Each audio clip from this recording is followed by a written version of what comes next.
La giornata dell'insediamento è cominciata con una visita alla sede della Questura di Santa Chiara e un incontro con il personale dei reparti. Maurizio Masciopinto è il nuovo questore di Venezia. Subentra Vito Danilo Gagliardi, recentemente nominato prefetto.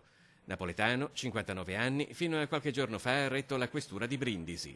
Oggi soltanto il sentimento di gratitudine verso il capo della polizia, il prefetto Franco Gabrielli, per questo grande onore che mi ha dato affidandomi la responsabilità della questura di Venezia. Alla sede di Santa Chiara Masciopinto si è trattenuto in un momento di raccoglimento davanti al monumento ai caduti della Polizia di Stato. Fa che non abbiano più a ripetersi azioni che portino alla sofferenza di tante persone.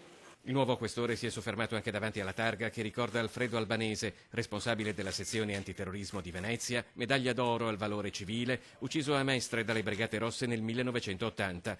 Masciopinto si è riservato qualche giorno di tempo prima di fare delle dichiarazioni ufficiali. I primi giorni naturalmente saranno con quella che io chiamo la famiglia veneziana, cioè i miei poliziotti, per conoscerci, poi tra qualche giorno ci vedremo per magari anche scambiarci delle opinioni. Masciopinto ha prestato servizio nei commissariati Fuorigrotta e Decumani di Napoli, zone caratterizzate da una forte presenza della camorra, un'esperienza dalla quale ha ricavato anche un libro, e ha guidato a Roma la divisione investigativa per il crimine informatico del servizio polizia postale.